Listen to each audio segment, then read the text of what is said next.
Masyarakat boleh kritik, boleh komplain, boleh caci maki, nggak apa-apa, kita terima. Tapi ada adat istiadat yang mesti disampaikan.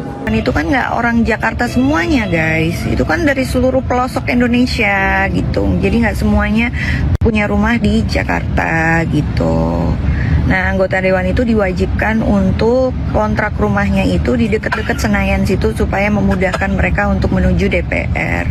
Pemirsa, artis sekaligus anggota DPR Nafa Urbah dikecam warganet usai membela koleganya terkait tunjangan rumah 50 juta rupiah bagi anggota DPR. Nafa dinilai tidak peka terhadap kesulitan rakyat. Jadi anggota dewan itu kan nggak orang Jakarta semuanya guys, itu kan dari seluruh pelosok Indonesia gitu. Jadi nggak semuanya punya rumah di Jakarta gitu. Nah, anggota dewan itu diwajibkan untuk kontrak rumahnya itu di dekat-dekat Senayan situ supaya memudahkan mereka untuk menuju DPR.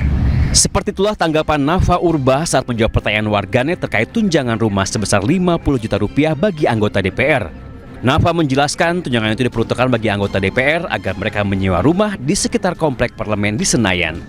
Menurut Nafa, hal itu bertujuan untuk mempermudah pekerjaan para anggota DPR, apalagi kemacetan di Jakarta sudah sangat menyita waktu. Anggota DPR dari fraksi Nasdem itu juga menjelaskan bahwa tunjangan rumah diberikan bagi anggota DPR sejak tidak lagi mendapatkan fasilitas rumah jabatan. Bukan kenaikan, itu tuh kompensasi untuk rumah jabatan, ya kan? Rumah jabatan yang sekarang ini sudah tidak ada lagi. Jadi rumah jabatan itu kan sekarang rumah-rumahnya itu sudah dikembalikan ke pemerintah. Jadi sekarang itu mendapat kompensasi untuk kontrak. Jawaban Nafa Urbah sontak memantik reaksi warganet. Mayoritas mereka memberikan sentimen negatif bahkan mencibir para anggota DPR. Tidak berselang lama, anggota DPR Komisi 9 itu pun menutup kolom komentar di media sosialnya dan langsung menyampaikan permintaan maaf. Ia pun berjanji bekerja secara sungguh-sungguh dan berpihak kepada rakyat. Pemberian tunjangan rumah sebesar 50 juta rupiah per bulan bagi anggota DPR menuai banjir kritik. Publik menilai kebijakan tersebut tidak sepadan dengan kinerja para wakil rakyat. Tim Liputan iNews melaporkan.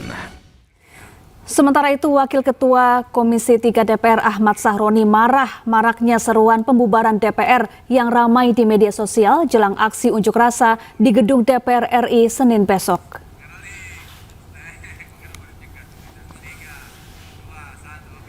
Ahmad Sahroni menyebut kritik dan tuntutan tersebut terlalu berlebihan dan menegaskan DPR akan tetap berdiri. Selain itu, Sahroni juga melontarkan kritik tajam kepada pihak-pihak yang menggaungkan wacana untuk membubarkan DPR. Menurutnya, pembubaran DPR belum tentu membawa perbaikan bagi proses pemerintahan saat ini. Bubarin DPR ini kadang-kadang nih ya, masyarakat boleh kritik, boleh komplain, boleh caci maki, nggak apa-apa, kita terima. Tapi ada adat istiadat yang mesti disampaikan. Apakah dengan membubarkan DPR memang meyakinkan masyarakat bisa menjalani proses pemerintahan sekarang ini? Belum tentu. Maka jangan menyampaikan hal-hal seenaknya, bubarin DPR. Jangan. Memang yang ngomong itu rata-rata orang yang nggak pernah jadi duduk di DPR. Orang yang cuman mental bilang bubarin DPR, itulah orang dunia. Kenapa? Kita ini emang orang pintar semua? Enggak, bodoh semua kita. Tapi ada tata cara kelola bagaimana menyampaikan kritik. Pemirsa, rapat paripurna DPR menyetujui Innocentius Samsul sebagai Hakim Mahkamah Konstitusi. Uji kelayakan dan kepatutan Innocentius menuai sorotan publik karena ada anggota DPR yang memintanya untuk tidak menghantam DPR.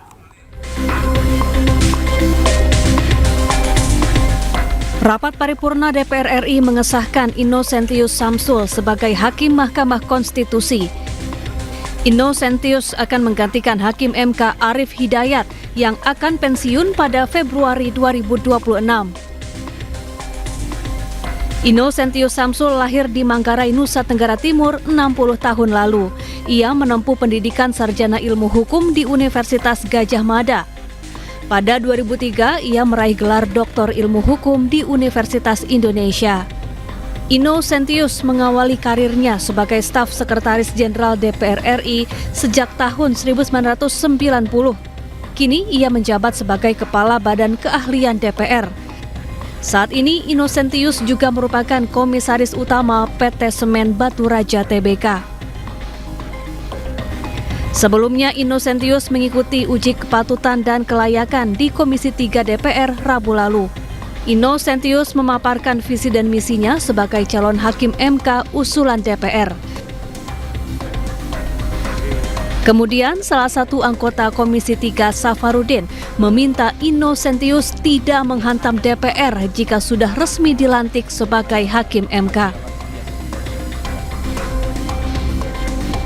Maksud saya Bapak punya keyakinan kuat, keteguhan, betul-betul bukan membela sembarangan di DPR, tapi kan Bapak jangan lupa bahwa Bapak dipilih itu dari DPR. Jangan kembali menghantam DPR, Pak. Ini kan setelah duduk lupa, saya ini berasal dari DPR. Tapi kan maksud saya mengingatkan Bapak. Mengingatkan kembali kepada Bapak, kalau kompetensi Bapak, saya pikir kita yakin. Cuman kadang-kadang nanti di sana ada pengaruh kiri kanan, Bapak bisa goyang-goyang. Dan saya minta Bapak teguh dalam pendirian menghadapi hakim-hakim yang lain. Pernyataan Safarudin ini kemudian menuai sorotan publik karena dinilai tidak pantas dan terkesan menyiratkan kepentingan DPR di Mahkamah Konstitusi. Tim Liputan iNews melaporkan. Pemirsa, penetapan tersangka terhadap Wakil Menteri Ketenagakerjaan Immanuel Ebenezer alias Noel bukanlah akhir dari pengusutan dugaan pemerasan pengurusan sertifikat keselamatan dan kesehatan kerja. KPK kini menelusuri dugaan aliran dana yang mengarah ke pejabat lain.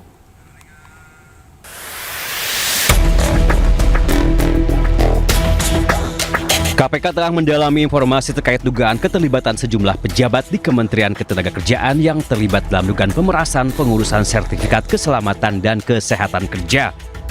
Menurut Asep, penyelidikan tidak hanya menyasar ke pejabat aktif, tetapi juga mantan stafsus maupun stafsus menaker.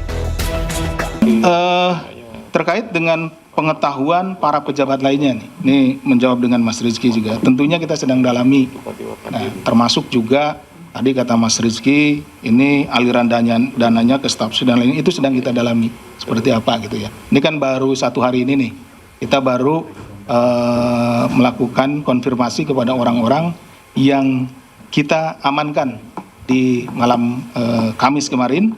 Kemudian kita tentu akan kembangkan.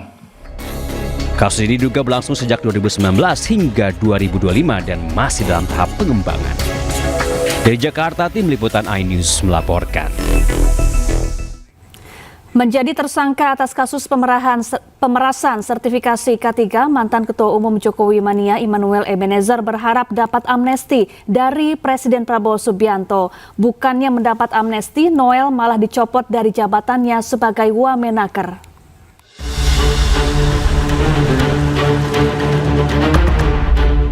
Wamenaker RI Immanuel Ebenezer tak kuasa menahan air mata saat berjalan bersama tersangka lain di konferensi pers KPK.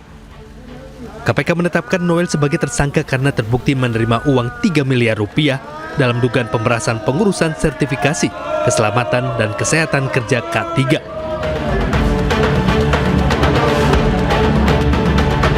Terkait hal tersebut, Noel berharap dan meminta doa supaya mendapat amnesti dari Presiden Prabowo Subianto. Sebelumnya, Noel juga meminta maaf pada Prabowo dan mengklaim tidak terjaring operasi tangkap tangan KPK, serta membantah terlibat dalam kasus pemerasan. Saya ingin sekali pertama, saya meminta maaf kepada Presiden Pak Prabowo. Kedua, saya minta maaf kepada anak dan istri saya. Ketiga, saya minta maaf terhadap Prabowo. Saya juga ingin klarifikasi bahwa saya tidak di OTT. Pertama itu, kedua, kasus saya bukan kasus pemerasan. Meski minta maaf, Presiden Prabowo Subianto berhentikan Noel dari jabatannya sebagai Wakil Menteri Ketenagakerjaan. Surat keputusan pemberhentian Noel ditandatangani Prabowo. Usai KPK menyatakan Noel sebagai tersangka kasus pemerasan sertifikasi K3 di Kemenaker. Bapak Presiden telah menandatangani keputusan Presiden tentang pemberhentian Saudara Emmanuel Ebenezer dari jabatannya sebagai Wakil Menteri Tenaga Kerja. Selanjutnya, kami menyerahkan seluruh proses hukum untuk dijalankan sebagaimana mestinya. Sementara itu, ada 14 orang yang ditangkap KPK dalam operasi tangkap tangan di Jakarta. KPK juga menyita 15 unit mobil, 7 sepeda motor, dan uang miliaran rupiah. Tim Liputan iNews melaporkan. Ya pemirsa, kita akan melihat harta kekayaan Wakil Menteri Ketenagakerjaan Emmanuel Ebenezer. Dalam laporan harta kekayaan penyelenggara negara atau LHKPN per bulan Januari 2025, Emmanuel Ebenezer atau yang akrab disapa Noel memiliki tanah dan bangunan senilai 12,414 miliar rupiah, alat transportasi senilai 3,33 miliar rupiah, kemudian harta bergerak lain senilai 109 juta rupiah. Sementara untuk kas dan setara kas sebesar 2,02 miliar rupiah. Total harta kekayaan Wakil Menteri Ketenagakerjaan ini mencapai 17,62 miliar rupiah.